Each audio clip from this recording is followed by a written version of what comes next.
بعد أعوذ بالله من الشيطان الرجيم بسم الله الرحمن الرحيم إن مثل عيسى عند الله كمثل آدم صدق الله العظيم. எல்லா பகலும் மிக இறைவன் அல்லாஹ் ஜல்லஷானு தஆலா அவன் ஒருவனுக்கே உரித்தாகட்டுமாக. அவனின் அருமை நாயகம் முஹம்மது ரசூலுல்லாஹ் ஸல்லல்லாஹு அலைஹி வஸல்லம் அவர்கள் மீதும் அவர்கள் வழியொட்டி வாழ்ந்த சஹாபாக்கள், தாபியீன்கள், தாபியீன்கள், நல்லோர்கள், நம் அனைவருக்கும் மீதும் அல்லாஹ்வின் சாந்தியும் சமாதானமும் என்றென்றும் நிலவட்டுமாக. ஆமீன். அஸ்ஸலாமு அலைக்கும் வரஹ்மத்துல்லாஹி வபரகாத்துஹு. அகில உலகங்களை படைத்து ஆட்சி செய்து கொண்டிருக்கிற அல்லாஹ் ஜல்லஷானு தஆலா ஒட்டுமொத்த மனித குலத்திற்கும் ஒரே இறைவனாக, வணங்கப்பட தகுதியானவனாக இருக்கிற தகுதி படைத்தவன் அவன் மாத்திரமே. எல்லா படைப்புகளையும் படைத்திருக்கிற அல்லாஹ், அதை பராமரிக்கிற அல்லாஹ், அதை பக்குவப்படுத்துகிற அல்லாஹ் ஜல்லஷானு தஆலா அவன் மட்டுமே ரப்புல் ஆலமீன் என்கிற வார்த்தைக்கு தகுதி படைத்தவன். அல்லாஹ் ஜல்லஷானு தஆலா பல்வேறு படைப்புகளை, குறிப்பாக மனித படைப்பை படைத்திருக்கிற அல்லாஹ் சில நேரங்களில் மனித நியதிக்கு மாற்றமாய், உலக இயற்கைக்கு மாற்றமாய் சில படைப்புகளை அல்லாஹ் படைப்பான். தனது வல்லமையை உலகத்திற்கு காட்டுவதற்காக, தனது அளப்பெரிய ஆற்றலை மனிதன் புரிந்து கொள்வதற்காக அல்லாஹ்வின் சில படைப்புகள் சில நேரங்களில் ஆச்சரியமான படைப்புகளாகும். பொதுவாக உலக நியதி ஒரு ஆணும் பெண்ணும் இணை சேருகிற போது ஒரு குழந்தை பிறப்பது. ஆனால் ஆதிபிதா ஆதம் அலைஹிஸ்ஸலாம் ஆண் பெண் இணை சேராமலேயே அல்லாஹ்வின் குதரத்தால், அவனின் ஆற்றலால் படைக்கப்பட்டவர்கள் நபி ஆதம் அலைஹிஸ்ஸலாம். ஒரு பெண்ணின் துணை இல்லாமலேயே ஹஜ்ரத் ஆதமின் விழாவிலிருந்து படைக்கப்பட்டவர்கள் ஹவ்வா அலைஹிஸ்ஸலாம். இப்படி சில நேரங்களில் படைப்புகளை விசித்திரமாக படைக்கிற அல்லாஹ் நபிகள் நாயகத்திற்கு முன்பு வந்த நபி ஈசா அலைஹிஸ்ஸலாம், இம்ரானின் மகள் மரியம் அலைஹிஸ்ஸலாம், இப்போ அவர்களுக்கு அல்லாஹ் ஒரு ஆணின் துணை இல்லாமல் ஒரு குழந்தையை அல்லாஹ் பிறக்க செய்கிறான். இதுவெல்லாம் அல்லாஹ் ஜல்லஷானு தஆலா மனித சமுதாயம் அல்லாஹ்வின் ஆற்றலை, வல்லமையை சிந்தித்து அவன் எல்லாவற்றின் மீதும் ஆற்றல் மிக்கவன் என்பதை புரிந்து கொள்வதற்கான அல்லாஹ்வின் ஏற்பாடு. ஈசா அலைஹிஸ்ஸலாம், இது டிசம்பர் மாதம், ஒவ்வொரு ஆண்டும் டிசம்பர் 25 கிறிஸ்துமஸ் என்கிற பெயரில் ஈசா அலைஹிஸ்ஸலாம் அவர்களின் பிறந்த நாள் என்றெல்லாம் சொல்லி உலகம் முழுக்க உள்ள கிறிஸ்துவர்களால் கோலாகலமாக கொண்டாடப்படுகிற ஒரு நாளாகும். ஆனால் ஈசா அலைஹிஸ்ஸலாம் அவர்களுக்கு மட்டுமல்லாமல் குர்ஆனிலும் அவர்கள் குறித்து வந்திருக்கிற உண்மைகள் எவ்வளவு தூரம் நபி ஈசா அலைஹிஸ்ஸலாம் அவர்களை குறித்து அல்லாஹ் சொல்லுகிறான், நபிகள் நாயகம் ஹதீஸிலே சொல்லுகிறார்கள் என்றெல்லாம் நாம் சிந்தித்து பார்க்க கடமைப்பட்டிருக்கிறோம். ஆனால் இஸ்லாமிய அடிப்படை நம்பிக்கைகளிலே ஒன்று எல்லா நபிமார்களையும் ஈமான் கொள்வது. ஆதம் அலைஹிஸ்ஸலாம் தொடங்கி நபிகள் ஸல்லல்லாஹு அலைஹி வஸல்லம் அவர்கள் வரை அவர்கள் அல்லாஹ்வின் தூதர்கள், ரசூலும், அல்லாஹ்வால் அனுப்பப்பட்ட தூதர்கள் என்று உறுதியாக நம்புவது ஈமானிய அடிப்படைகளிலே ஒன்று. அந்த வகையில மரியம் பின்து இம்ரானின் மகள் மரியமுக்கு நபி ஈசா அலைஹிஸ்ஸலாம் இன்றைய பலஸ்தீனி நாட்டில இருக்கிற பைத்துல் லஹம் என்கிற இடத்திலே பிறக்கிறார்கள். பொதுவாக இன்னைக்கு கிறிஸ்துவர்கள் சொல்ற மாதிரி டிசம்பர் 25 என்கிற குறிப்பு எந்த புதிய ஏற்பாடு, பழைய ஏற்பாடு தொடங்கி எந்தவித வரலாற்று குறிப்புகளிலோ அல்லது அவர்கள் பின்பற்றுகிற சில குறிப்புகள், இந்த சுவிசேஷங்கள், நிருபங்கள், இப்படி எதிலும் இந்த குறித்த தேதி இல்லாமல் நபி ஈசா அலைஹிஸ்ஸலாம் அவர்களுடைய பிறப்பு இருக்கிறது. இனிமேல் அந்த பைபிள்ல புதிய ஏற்பாட்டிலே கூட நபி ஈசா அலைஹிஸ்ஸலாம் பிறந்த அந்த இரவு நேரம், அதை குறித்து ஒரு வார்த்தை இப்படி வருகிறது, அவர்கள் பிறந்த நேரத்தில் ஆடுகளை மேய்ப்பவர்கள், மேய்ப்பாளர்கள் அந்த இரவு நேரத்துல அவர்கள் மந்தைகளை ஓட்டி கொண்டு போய் வெளியில் சுற்றி திரியவில்லை என்று வார்த்தை வருகிறது. பொதுவாக ஆடு மாடு மேய்க்கிறவங்க சில நேரங்களில் வெகு தூரத்திற்கு ஆடு சென்று விட்டால் நீண்ட நேரம் வரை அந்த ஆடுகளை ஓட்டி கொண்டு வருவார்கள். ஆனால் நபி ஈசா அலைஹிஸ்ஸலாம் பிறந்த அந்த இரவில் இப்படி வார்த்தை வருகிறது, அன்றைய இரவில் ஆடு மேய்க்கக்கூடியவர்கள் வெளியிலே சுற்றி திரியவில்லை. அப்ப விளக்கம் சொல்லி தருகிறார்கள். ஈசா அலைஹிஸ்ஸலாம் பிறந்த மாதம் அது குளிர் மாதம் அல்ல. காரணம், குளிர் மாதங்கள் டிசம்பர் மாதம் ஒவ்வொரு ஆண்டும் கடும் குளிர் நிலவுகிற மாதம். பலஸ்தீன் போன்ற பகுதிகளில் உச்சகட்டமாக குளிர் நிலவும். எனவே இரவு நேரங்களில் அவர்கள் வெளியில் வருவதற்கு வாய்ப்பில்லை. ஆனால் இவர்கள் சொல்லுவது பிறந்த நாளாக டிசம்பர் 25. சொல்லப்போனா குரானில் ஒரு வசனத்திலே அல்லாஹ் குறிப்பிடுகிறான், மரியம் அலைஹிஸ்ஸலாம் அல்லாஹ்வின் உத்தரவால், அல்லாஹ்வின் வார்த்தையால் கர்ப்பமுற்று குழந்தை பிரசவிப்பதற்காக அவர்கள் வெகு தூரத்திலே ஊரை விட்டு கொஞ்சம் தள்ளி போய் பிரசவத்திற்காக அவர்கள் காத்திருந்த போது பசி போக்குவதற்காக அல்லாஹ் மரியம் அலைஹிஸ்ஸலாமுக்கு உத்தரவிடுவான், இருக்கிற அந்த பேரித்த மரம் அதை பிடித்து நீ உனக்கு அருகில் உடுக்கு, அது தன் பழங்களை கீழே விழும், நீ அதை எடுத்து புசி. பொதுவாக பேரிச்ச மரம் பனி காலங்களில் வளராது, காய்க்காது. வெப்ப காலங்களில் மாத்திரமே பெரும்பாலும் பேரித்த மரங்கள் காய்க்கும். அப்ப அந்த பிறந்த தகவலை குறித்து அல்லாஹ் குரானிலே குறிப்பிடுகிறான், அது பேரித்த மரங்கள் காய்த்திருக்கிற மாதம். எனவே இந்த டிசம்பர் 25 என்பது எந்த விதத்திலும் ஊர்ஜிதம் இல்லாத ஒரு தகவலாகும். வெறும் கற்பனையாக ஈசா பிறந்த நாள் என்று சொல்லி அதை உலகம் முழுக்க பகிரங்கப்படுத்தி உலகம் முழுக்க ஒரு கேலி கொண்டாட்டங்கள் நடைபெறுகிற ஒரு நாளாக மாற்றப்படுகிறது. கண்ணிமிக்கவர்களே, ஸல்லல்லாஹு அலைஹி வஸல்லம் பொதுவாக ஈசா நபி அற்புதமான நபிமார்களில் ஒருவராகும். உலுல் அஸும் என்று சொல்லப்படுகிற லட்சத்திற்கு மேற்பட்ட நபிமார்களில் 5 நபிமார்கள் உலுல் அஸும், அல்லாஹ்விற்கு மிக நெருக்கமான மலக்குமார்கள். அதிலே ஒருவராக ஈசா அலைஹிஸ்ஸலாம். பெருமானார் ஸல்லல்லாஹு அலைஹி வஸல்லம் உடைய காலத்துல நஜ்ஜார் பகுதியிலிருந்து சில பேர் வருவாங்க. நஜ்ஜார் என்ற ஒரு பகுதி வந்து கேட்பாங்க, முகமதே மா ஷானுக்கு ததுக்குரு சாஹிபனா, நீங்க எங்க ஆளை பத்தி எல்லாம் பேசுற மாதிரி தெரியுது, இப்ப எங்க ஆளை பத்தினா நீங்கள் பேசுவதாக நாங்கள் கேள்விப்பட்டோம். பெருமானார் கேட்பாங்க, உங்க ஆள்னா யாரு? ஈசா என்பார்கள். ஈசாவை குறித்தெல்லாம் நீங்கள் பேசுகிறீர்களே. நபிகள் ஸல்லல்லாஹு அலைஹி வஸல்லம் சொல்லுவாங்க, தஸ்வுமா அன்னஹு அப்துல்லா, பேசுவது மட்டுமல்ல, எங்கள் ஈசாவை நீங்கள் அல்லாஹ்வின் அடிமை என்று சொல்லுகிறீர்களாமா? இப்ப நாங்கள் அவரை கடவுள் ஸ்தானத்தில் கொண்டு போய் வைத்திருக்க நீங்கள் அல்லாஹ்வின் அடிமை என்கிறீர்களே. நபிகள் ஸல்லல்லாஹு அலைஹி வஸல்லம் சொல்லுவார்கள், ஹுவ அப்துல்லா, அவர் அல்லாஹ்வின் அடியார் என்பார்கள். ஈசா அல்லாஹ்வால் படைக்கப்பட்டிருக்கிற நபி ஈசா அலைஹிஸ்ஸலாம் அவர் அல்லாஹ்வின் அடியார்களிலே ஒருவர் என்று சொல்லுகிற போது வந்தவர்கள் சொல்லுவாங்க, ஈசா எப்படிப்பட்ட நபி தெரியுமா? உலகில் ஈசாவை போன்று எந்த ஒரு மனிதரையும் காட்ட முடியுமா? காரணம், ஆண் இல்லாமல் தந்தை இல்லாமல் பிறந்தவர், அற்புதமான ஒரு படைப்பு என்று சொல்லுகிற போது நபிகள் ஸல்லல்லாஹு அலைஹி வஸல்லம் மௌனம் காப்பார்கள். அல்லாஹ்விடமிருந்து வசனம் இறங்கும். அந்த வசனம் இதுதான், இன்ன மஸல ஈசா இன்தல்லாஹ். அல்லாஹ்விடத்தில் ஈசாவின் உதாரணம் என்ன தெரியுமா? கமஸலி ஆதம், ஆதமை போன்ற உதாரணம்.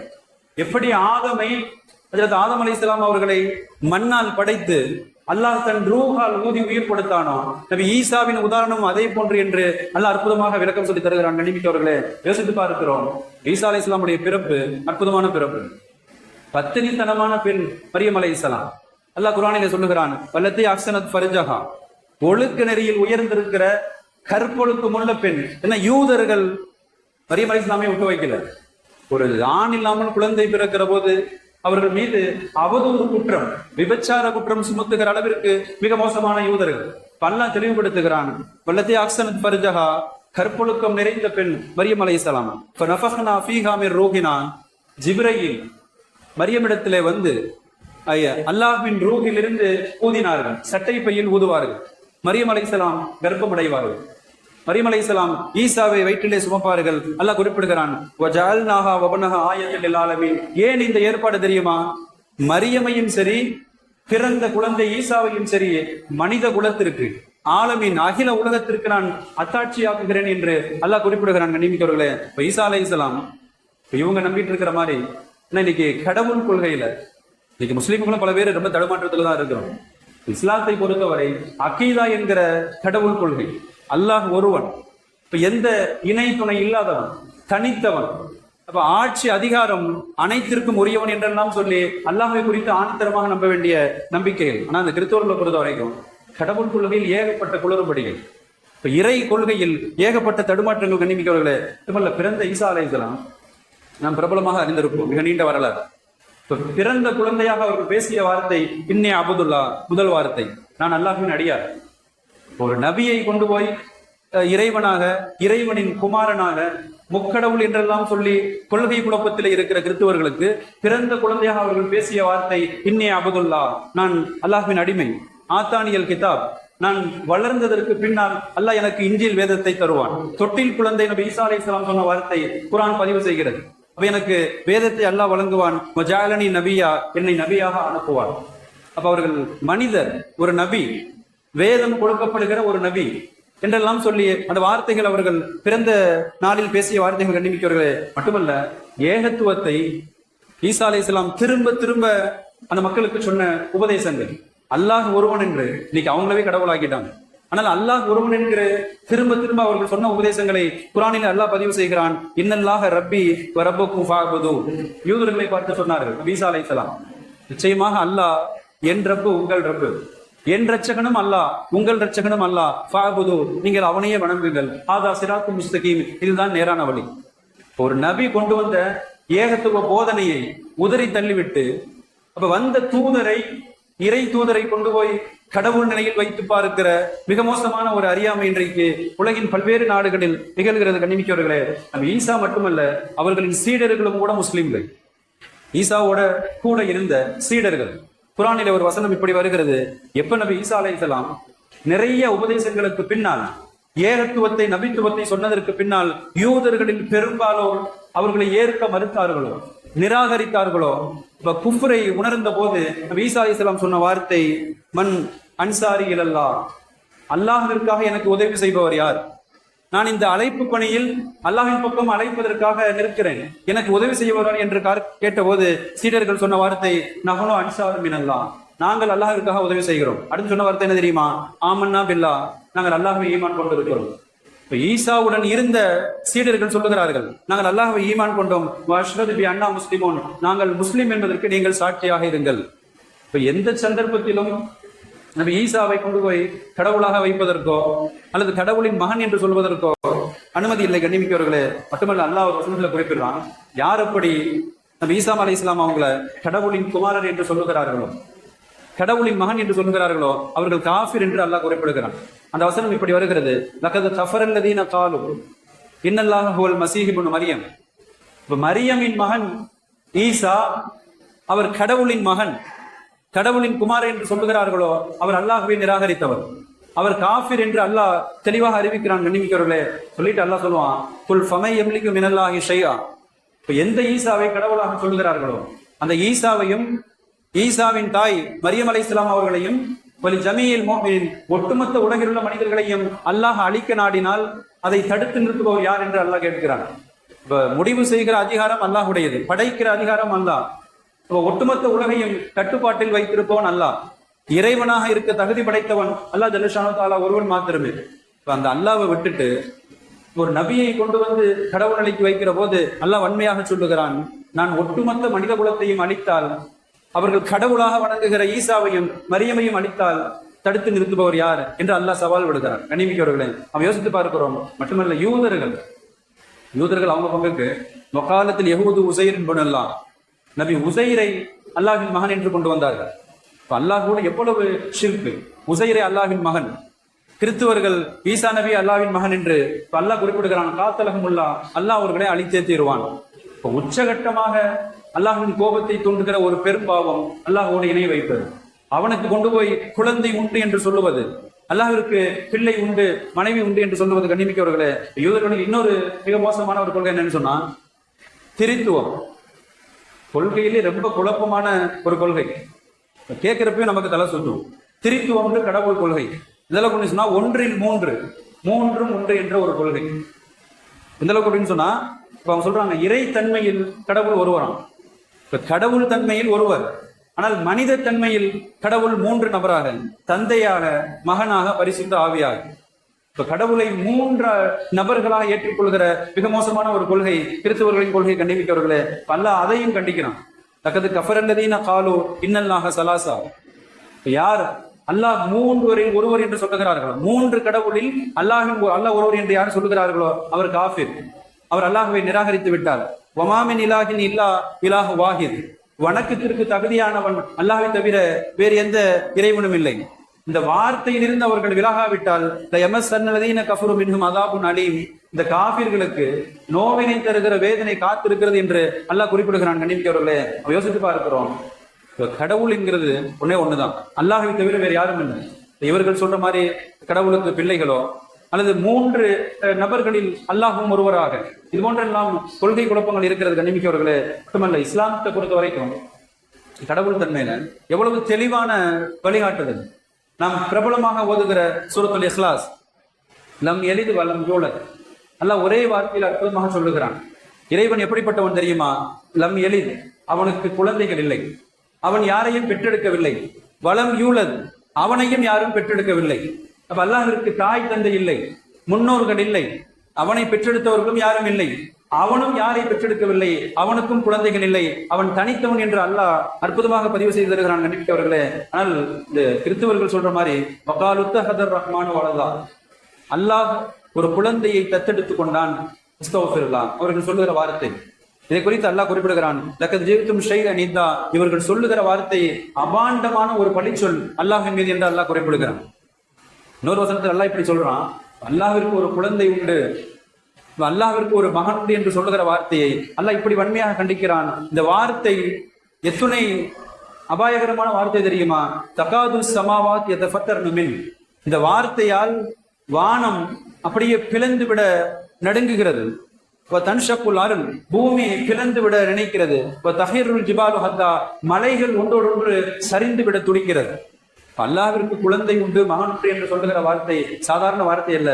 படைத்த ரப்புல் ஆலமீன் சொல்லுகிறான், இந்த பகிரங்க வார்த்தையை கேட்டு, இந்த அபாயகரமான வார்த்தையை கேட்டு வானம் பூமி மலைகள் எல்லாம் நடுநடுங்கி போய் வெடித்து சிதறிவிட துடிக்கிறது என்று அல்லாஹ் குறிப்பிடுகிறான். கண்ணிமிக்கவர்களே, எந்த சந்தர்ப்பத்திலும் அல்லாஹ்விற்கு குழந்தைகள் இல்லை. ஒரு தவறான ஒரு கொள்கையிலே பார்க்கிறோம் கண்ணிமிக்கவர்களே. ஒண்ணுமில்ல, ஆதம் அலைஹிஸ்ஸலாம் ஹவ்வா அலைஹிஸ்ஸலாம் ஆண் துணை இல்லாமல், ஆண் தந்தை இல்லாமல் ஈசா அலைஹிஸ்ஸலாம் பிறக்கிறப்ப அவர் கடவுள் நிலைக்கு கொண்டு வராங்க. இப்ப ஆண் பெண் இல்லாமல் ஹஜ்ரத் ஆதமை அல்லாஹ் படைக்கிற போது அவரை யாரும் கடவுள் நிலைக்கு கொண்டு போறதில்லை. ஒரு பெண்ணுடைய துணை இல்லாமல் ஹஜ்ரத் ஹவ்வா அலைஹிஸ்ஸலாம் படைக்கப்படுகிற போது அவர்களை யாரும் கடவுள் நிலைக்கு கொண்டு போறதில்லை. அப்ப அறிவுக்கு சிறிதும் ஒவ்வாத ஒரு நிலைப்பாடாக ஒரு நபியை கொண்டு போய் கடவுள் நிலைக்கு கடவுளின் மகனாக சொல்லுவது கண்ணிமிக்கவர்களே. மட்டுமல்ல, கிறிஸ்துவ இன்னொரு நம்பிக்கை என்னன்னு சொன்னா, ஈசா அலைஹிஸ்ஸலாம் இப்ப கடைசி நேரத்தில் யூதர்களால் சிலுவையில் அறையப்பட்டார்கள், அவர்கள் கொல்லப்பட்டார்கள் என்பது அந்த பெரும்பாலான கிறிஸ்துவர்களின் நம்பிக்கை. ஆனால் குர்ஆன் மறுத்து பேசுகிறது. குர்ஆன் அற்புதமாக அல்லாஹ் குறிப்பிடுகிறான், வமா கத்தலூஹு, நபி ஈசாவை அவர்கள் கொல்லவும் இல்லை, வமா சலபூஹு, சிலுவையில் அறையவும் இல்லை, வலாக்கின் சுப்பிகளகும், நடந்தது என்ன தெரியுமா? ஈசாவை கைது செய்து சிலுவையில் அறைவதற்காக யூதர்கள் ஒரு கூட்டம் நம்ம ஈசாவின் வீட்டுக்கு வருகிற போது ஈசா அலைஹிஸ்ஸலாம் புரிந்து கொள்வார்கள், நம்ம வீட்டை சுத்தி வளர்த்துருவாங்க, இனி தப்புவதற்கு வாய்ப்பில்லை. ஈசா அலைஹிஸ்ஸலாம் சீடர்கள்ட்ட கேட்பாங்க, ஹவாரியின் பெருமானாரின் தோழர்களுக்கு சஹாபாக்கள் என்பதை போல நம்ம ஈசா அலைஹிஸ்ஸலாமுடைய தோழர்களுக்கு ஹவாரியின். ஈசா அலைஹிஸ்ஸலாம் கேட்பாங்க, இப்ப அல்லாஹ் என்னை உயிரோடு உயர்த்த போகிறான், நான் தப்பிப்பதற்கு வழி பிறக்க போகிறது, ஆனால் எதிரிகள் சுற்றி சூழ நிற்கிறார்கள், உங்களில் யார் தயார்? உயிர் தருவதற்கு யார் தயார்? ஏன்னா நீங்கள் தயார் என்றால் என் போன்ற முகச்சாயல் அவருக்கு வழங்கப்படும், என் முகச்சாயல் அவருக்கு தரப்பட்டு அவர் பிடித்து சிலுவையில் அறையப்படுவார். அந்த தியாகத்திற்கு யார் தயார்? நாளை சுவனத்தில் அவர் என்னோடு இருப்பார். ஈசா அலைஹிஸ்ஸலாம் கேட்பாங்க. கடைசி நேரத்துல சிறு வயது கொண்ட ஒரு இளைஞர் நான் தயார் என்பார். 3 முறை திரும்ப திரும்ப கேட்க அந்த இளைஞரை முன் வருவார். மற்ற யாரெல்லாம் அமைதியா இருப்பாங்க. ஈசா அலைஹிஸ்ஸலாம் நீ அதற்கு தகுதியானவன் என்று சொல்லி பேச்சுவார்த்தை நடந்துகிட்டு இருக்கப்பவே அந்த அவர்கள் வீட்டின் மேல் கூரை ஒரு சாளரம் திறந்து ஈசா அலைஹிஸ்ஸலாம் அவர்களுக்கு ஒரு சிறு துயில், ஒரு சிறு தூக்கம் ஆட்கொள்கிற போது அப்படியே மலக்குகளால் வானத்திற்கு உயர்த்தப்படுவார்கள். குர்ஆன் சொல்லுகிறது, வலாக்கின் சுப்பிகளஹும் வல் ரஃபஅஹுல்லாஹ் இலை, அல்லாஹ் நபி ஈசாவை தன் பக்கம் உயர்த்தி கொண்டான். இப்ப அவங்க ஈசா நபி சொன்ன மாதிரியே அந்த இளைஞரின் முகச்சாயல் நபி ஈசாவின் முகச்சாயலாக மாற்றப்பட்டு எதிரிகள் அவரை கைது செய்து சிலுவையில் அடித்து கொண்டார்கள் என்று பார்க்கிறோம். மன்னிமிக்கவர்களே, யோசித்து பார்த்தால் அல்லாஹ் அற்புதமாக சொல்லித் தருகிறான், ஈசா அவர்கள் கொல்லவும் இல்லை, சிலுவையில் அறையவும் இல்லை, அல்லாஹ்விடத்திலே வானத்திற்கு உயர்த்தப்பட்டிருக்கிறார்கள். இதுவும் கிறிஸ்தவர்களின் தவறான நம்பிக்கை. அவங்க சிலுவையில் அடிக்கப்பட்டாங்க, அடுத்து 3வது நாள் உயிர் திறந்தார்கள். அத்துணையும் அறிவுக்கு எட்டாத உண்மைக்கு மாற்றமான தகவல்கள் கண்ணிமிக்கவர்களே. மட்டுமல்ல, கிறிஸ்தவரோட இன்னொரு தவறான நம்பிக்கை என்ன அப்படின்னு சொன்னா, நபி முஹம்மது ஸல்லல்லாஹு அலைஹி வஸல்லம் இப்ப இறுதி நபி, இப்ப உலகத்திற்கு இறுதியாக வந்த நபிகள் நாயகத்தை ஏற்க மறுப்பது. அதனாலதான் ஈசா நபி காலத்துல இருந்த கிறிஸ்தவர்கள் முஸ்லீம்கள், ஈசா இஞ்சியலை பின்பற்றி வாழ்ந்தவர்கள், சட்டத்திட்டங்களை பின்பற்றி வாழ்ந்தவர்கள், இறுதி நபியாக நபி முகம்மதை ஏற்க மறுப்பது அவர்கள் காஃபிர்கள் என்பதற்கு அடையாளம் கண்ணிமிக்கவர்களே. கிறிஸ்தவர்கள் இப்படி ஒரு கொள்கை இருக்குது. யாராவது முகமது நபியை ஏற்றுக்கிட்டாங்கன்னா அவர்கள் கிறிஸ்துவத்தை விட்டு வெளியேறி விட்டார்கள், இப்ப முர்த்ததாகி போயிடுவாங்க. அவர்களது நம்பிக்கைகளில் ஒன்று கண்ணிமிக்கவர்களே. மட்டுமல்லாது வந்த ஈசா நபி சொன்ன வார்த்தை குர்ஆனிலே அல்லாஹ் பதிவு செய்கிறான், இன்னி ரசூலுல்லாஹி இலைக்கும். யூதர்களை பார்த்து சொன்னார்கள், நான் அல்லாஹ்வின் புறம் இருந்து உங்களுக்கு தூதராக வந்திருக்கிறேன். முஸத்திகன் லிமா பைனய மினத் தௌராத். எனக்கு முன்பு வாழ்ந்த நபி மூசா அலைஹிஸ்ஸலாம் அவர்களுக்கு அல்லாஹ் வழங்கிய தௌராத் அதை உண்மைப்படுத்துவதற்காக வந்திருக்கிறேன். அடுத்து சொன்ன வார்த்தை கவனிக்க வேண்டும். நபி ஈசா அலைஹிஸ்ஸலாம் சொல்லுவாங்க, முபஷ்ஷிரம் பி ரசூலின் யாத்தி மின் பாதி இஸ்மு அஹ்மத். எனக்கு பின்னால் வரவிருக்கிற ஒரு நபி அஹ்மத் என்று அவருக்கு பெயர், பெருமானாருக்கு இன்னொரு பெயர். நபி ஈசா அலைஹிஸ்ஸலாம் சொன்ன சுப செய்தி தன் சீடர்களுக்கு, முபஷ்ஷிரம் பி ரசூல், ஒரு தூதரை குறித்து சுப செய்தி சொல்ல வந்திருக்கிறேன். யாத்தி மின் பாதி, எனக்கு பின்னால் வருகிற தூதர் இஸ்முஹு அஹ்மத், அவர் பெயர் அஹ்மத் என்று. இப்ப பெருமானாரை குறித்த முன்னறிவிப்பு நபி ஈசா அலைஹிஸ்ஸலாம் காலத்திலேயே சொல்லப்பட்டிருக்கிறது. ஆனால் இன்றைய கிறிஸ்துவர்கள் நபிகள் நாயகத்தை இறுதி நபியாக ஏற்க மறுப்பது அவர்கள் காஃபிர் என்பதற்கு அடையாளம் கண்ணிமிக்கவர்களே. மட்டுமல்ல, இதே நபி ஈசா அலைஹிஸ்ஸலாம் வானத்துக்கு உயர்த்தப்பட்டுருவாங்க. இப்ப இறுதி நாளின் பெரும் அடையாளங்களில் ஒன்றாக நபிகள் நாயகம் சொல்லித் தருகிறார்கள், நபி ஈசாவின் வருகை. உயிரோடு போனனால மீண்டும் பூமிக்கு அனுப்பப்படுவார்கள். நபிகள் ஸல்லல்லாஹு அலைஹி வஸல்லம் தெளிவாக அடையாளங்களோடு குறிப்பிட்டு தருகிறார்கள். அது ஒரு தொழுகை நேரம். இன்றைக்கு டமாஸ்கஸ் அந்த நகரத்துல ஒரு வெள்ளை மினரா, கிழக்கு பகுதியில் இருக்கிற மினரா என்று ஹதீஸிலே வருகிறது. 2 மலக்குகளின் துணையோடு ரெக்கைகளை தாங்கி பிடித்தவர்களாய் நபி ஈசா அலைஹிஸ்ஸலாம் மினராவின் மீது இறக்கப்படுவார். கீழே இறங்கி தொழுகை நேரம் இமாம் தொலை வைத்துக் கொண்டிருப்பார். ஈசா அலைஹிஸ்ஸலாமின் வருகையை உணர்ந்த இமாம் அவர்களை இமாமாக முற்படுத்துவதற்கு கொஞ்சம் பின்னாலே வருவார்.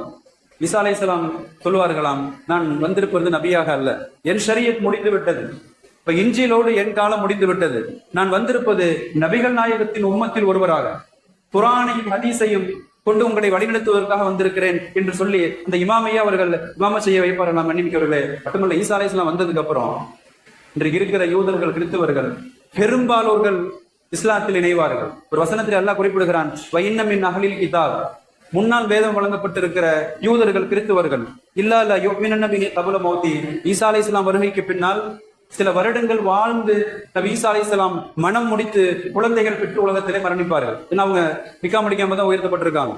உலகத்திற்கு மீண்டும் வந்து திருமணம் முடித்து குழந்தைகள் எல்லாம் பெற்றெடுத்து சில காலங்களுக்கு பின்னால் மரணிப்பார்கள்.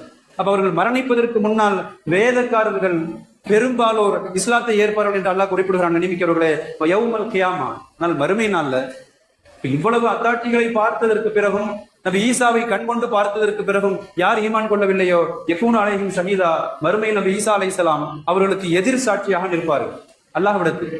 இப்ப எதிரில் குற்றவாளிகளாக அவர்களை அல்லாஹ்விடத்தில் சிக்க வைப்பதற்கு வாதிடுவார்களாம். கண்ணிமிக்கவர்களே, மட்டுமல்ல, நாளைக்கு மறுமையில அல்லாஹ்விடம் நபி ஈசா அலைஹிஸ்ஸலாம் விசாரணை செய்வான். அல்லாஹ் விசாரணை கேட்பான், அன்த குல்த லின்னாஸ், ஈசாவே, மக்கள் உங்களை கடவுளாக, சில பேர் கடவுளின் மகனாக, சில பேர் 3 கடவுளில் உங்களையும் ஒருவராக வணங்கினார்கள். அன்த குல்த லின்னாஸ் இத்தஹிதுனி உம்மி இலாஹைனி மின் தூனில்லாஹ், அல்லாஹ்வை தவிர்த்து உங்களையும் உங்கள் தாய் மரியமையும் கடவுளாக வணங்குவதற்கு நீங்கள் ஏவினீர்களா? நபி ஈசா அலைஹிஸ்ஸலாமுக்கு மறுமையில கேள்வி அல்லாஹ்வின் புறம் இருந்து. இப்ப நீங்கள் மக்களுக்கு சொன்னீர்களா?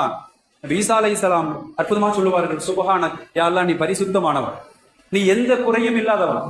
இப்ப மனைவி மக்கள் எந்த உறவுகளுக்கும் நீ அப்பாற்பட்டவன், எல்லாவித குறைகளை விட்டு நீ பரிசுத்தமானவன். அடுத்து சொல்லுவார்களாம், மா யகூனு லி அன் அக்கூல மா லைஸ லி பிஹக், யா அல்லாஹ், எனக்கு உரிமை இல்லாத எந்த ஒன்றையும் சொல்லுவதற்கு நான் அதிகாரம் இல்லவன். இப்போ உனக்கு குழந்தை இருக்குது, என்ன வணங்குங்க, என் தாயை வணங்குங்கள் என்று சொல்லுவது எனக்கு அருகதை இல்லாத வார்த்தை, எனக்கு உரிமை இல்லாத ஒன்றை பேசுவதற்கு நான் தகுதி இல்லாதவன். அடுத்து சொல்வார்களாம், யா அல்லாஹ், ஒருவேளை நான் அப்படி சொல்லி இருந்தால் நீ அறிந்திருப்பாய். அந்த தாயலம் நப்சி, என் உள்ளத்தில் இருப்பதை நீ அறிவாய், உன் உள்ளத்தில் இருப்பதை நான் அறிய முடியாது. தன் இயலாமையை, பலவீனத்தை, தன் தன்னிலை விளக்கத்தை நபி ஈசா அலைஹிஸ்ஸலாம் மறுமையிலே அல்லாஹ்வின் முன் வைப்பார்கள். இப்ப ஏற்க மறுக்கிற அவர்களை கடவுளாக கொண்டு போய், கடவுளின் மகனாக கொண்டு போய் பல்வேறு விமர்சனங்களை வைத்திருக்கிற மக்கள் எல்லாம் பாதிக்கப்படுவார்கள். கண்டிப்பித்தவர்களே, இறுதியாக நபி ஈசா அலைஹிஸ்ஸலாம் பெருமானாரின் ஷரியத்தை பின்பற்றுவார்கள், நபியோட ஷரியத்தை தான் பின்பற்றுவாங்க. இப்ப கடைசி காலத்தில் அவர்களுடைய வாழ்வு முடிந்து ஈசா அலைஹிஸ்ஸலாமுடைய காலத்துல ஹதீஸ் எந்த அளவு வருதுன்னு சொன்னா, உலகம் பரக்கத்துகளின் உச்சகட்டத்தை வெளிப்படுத்துமா பூமி. ஈசா அலைஹிஸ்ஸலாம் காலம் பொற்காலமாக இருக்குமா. ஒட்டுமொத்த இஸ்லாமிய சமுதாயம் உலகில் தலை தோங்கி இருக்கிற சமுதாயமாக, எவராலும் வெல்ல முடியாத சக்தியாக பெரும்பான்மை சமுதாயமா இஸ்லாமிய சமுதாயம் மாறி போகும். பூமிக்கு அல்லாஹ்வின் உத்தரவு, நீ உன் முழு பரக்கத்தை வெளிப்படுத்து, உச்சகட்ட பரக்கத்தை வெளிப்படுத்து.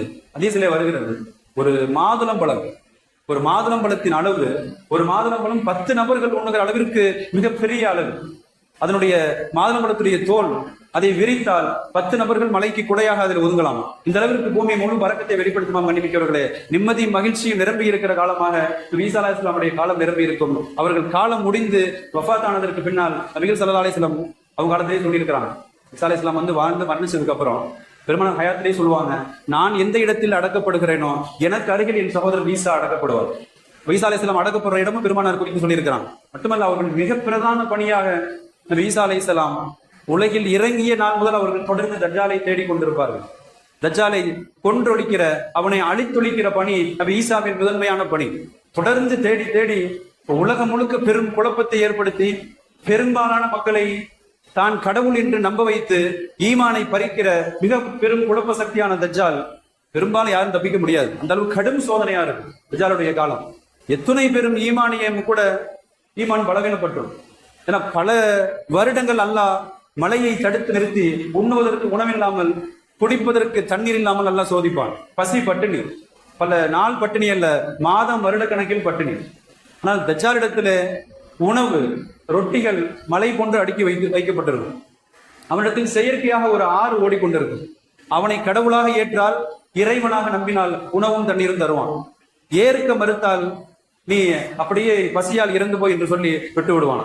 இந்த குழப்பவாதி தஜ்ஜாலை அழித்தொழிக்கிற, கொண்டொழிக்கிற பணி, தலையாய பணி நபி ஈசா அலைஹிஸ்ஸலாமுடைய பணி. கண்ணியமிக்கவர்களே, அல்லாஹ் ஜல்ல ஷானஹு தஆலா இஸ்லாத்தை உள்ளபடி விளங்க தௌஃபீக் செய்வானாக. அல்லாஹ் ஜல்ல ஷானஹு தஆலா ஈமானிய உறுதியை தருவானாக. அல்லாஹ் இஸ்லாமியனுடைய ஈமானை பலப்படுத்துவானாக. எல்லாவித அசத்திய சக்திகளை விட்டு அல்லாஹ் நம்மை பாதுகாப்பானாக. வாஹிரு தஅவானா அல்ஹம்துலில்லாஹி ரப்பில் ஆலமீன்.